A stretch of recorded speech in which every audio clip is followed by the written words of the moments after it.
people, it's me, Anja. My pronouns are she and her, and welcome back to my channel for part 31 of my favorite books with sapphic main characters. And the first book on this list is called The Night King's Court. This book is a YA fantasy following a sapphic main character who's looking for her missing father, so she joins this magical court. And I think it's so fascinating and so well done because, first of all, the driving force of the A plot is her trying to find her father, and the sapphic romance is the B plot, and that's my favorite kind of sapphic YA fantasies, where the romance is the secondary plot. I know some people prefer a romantasy where the romance is the A plot, but that's just not my preference. Anyway, the world building in this book is so good, and it's so magical, and it's so marvelous. And I love the characters and the plot and the romance and everything. Like, this book is so excellent, and it's so well done. I think this book is a standalone, if I'm not mistaken. But anyway, I loved it all. Like, this book is so good, and it's so magnificent. So anyway, with that said, I would definitely highly, highly recommend it. The next book on this list is called Forgive Me Not. This book is a YA fantasy graphic novel that follows a young changeling princess who basically discovers that she's not human like she thought, and she goes on the run with the real princess. And I think this book is quite good and quite excellent. First of all, the illustrations are so pretty and so vibrant and so stunning. The artist is just as talented as the writer. I can't remember if the writer and the artist are the same person. But anyway, the story and the plot and the characters are so well developed and so distinct. I loved the sapphic romance so much.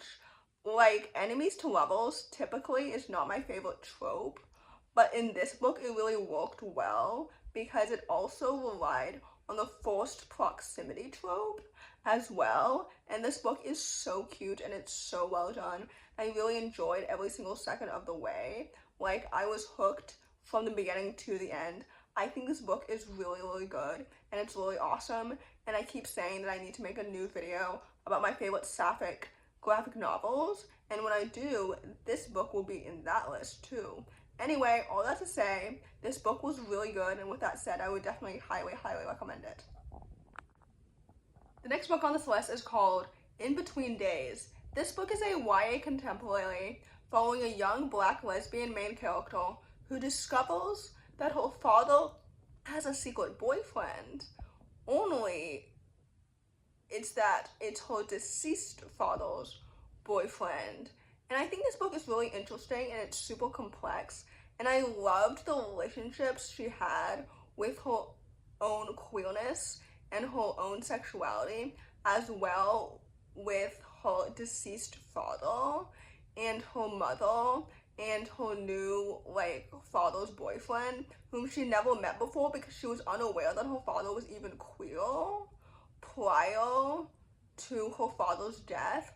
Like, she had speculated it, but she didn't know for sure. And I think that this book was so good, and it was so poetic, and I loved the writing and the characters and everything. The queer representation is excellent and spot on, and it's so good.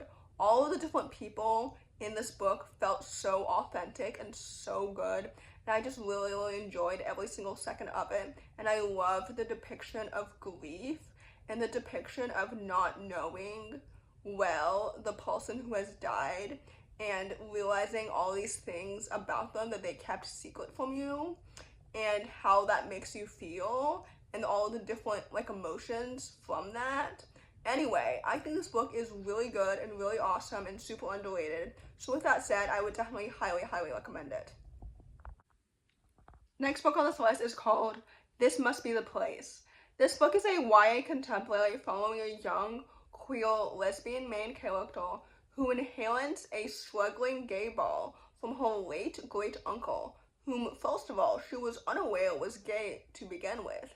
And this forces her to confront her own grief about this relationship, as well as a new budding romance. I think this book was so good and so fantastic, and it is technically a companion novel to Her Name in the Sky, which I read 6 years ago when it was first indie published, but I understand that the author has now pursued traditional publishing for it.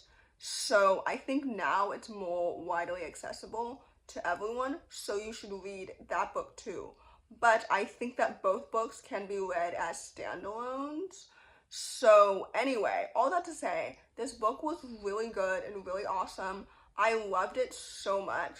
I loved the portrayal of grief, of queerness, of all of the characters, of the plot, of the found family, of everything. Like, I think this book is so good and it's so well done. The writing is so poetic and just so good. Like, this author is so talented and this book is so awesome. So anyway, with that said, I would definitely highly, highly recommend it.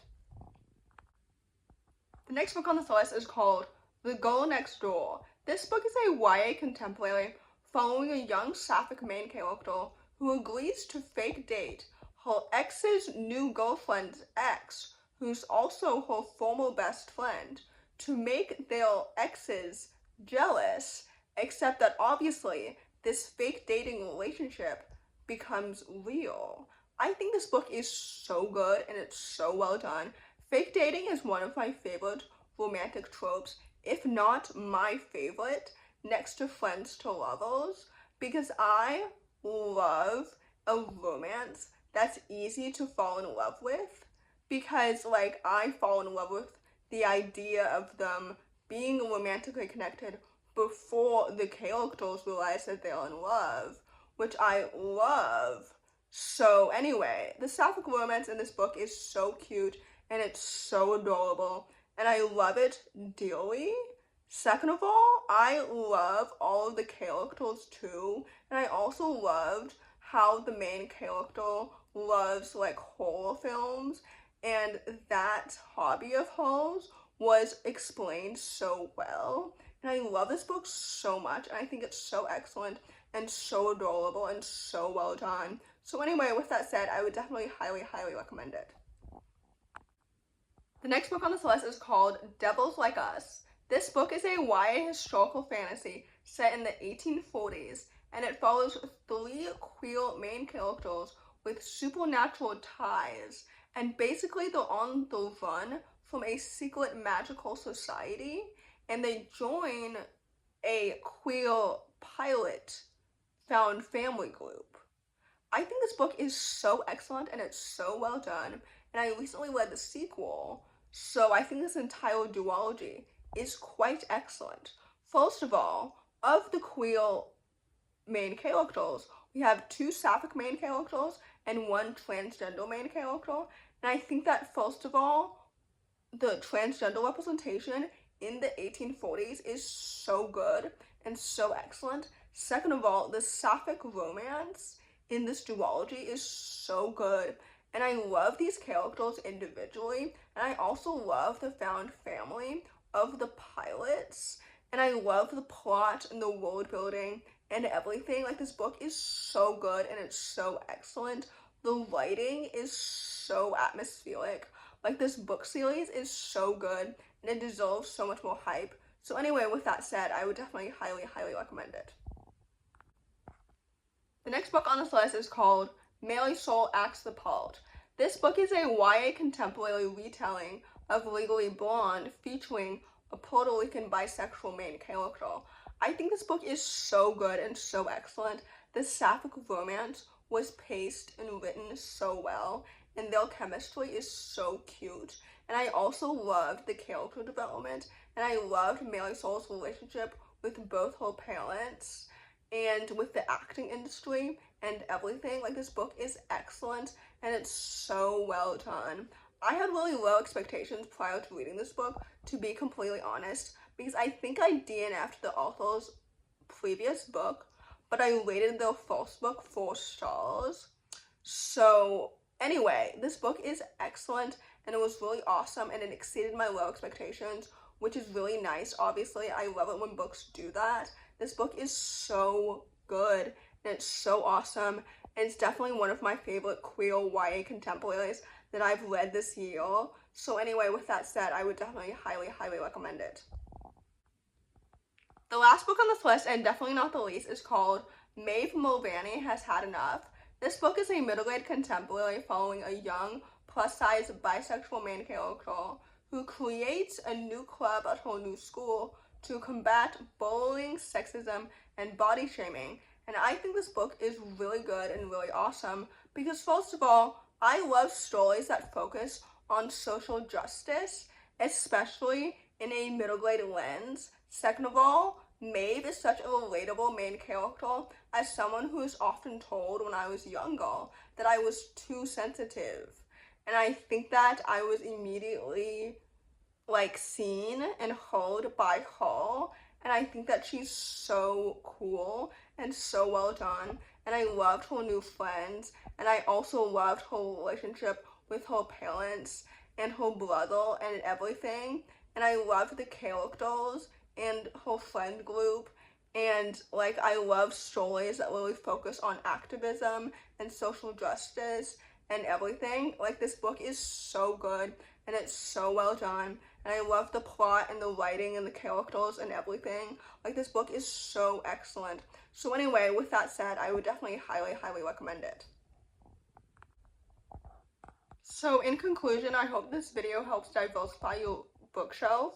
If you've found my YouTube channel recently as a result of my new Spotify podcast, thank you so much for being here.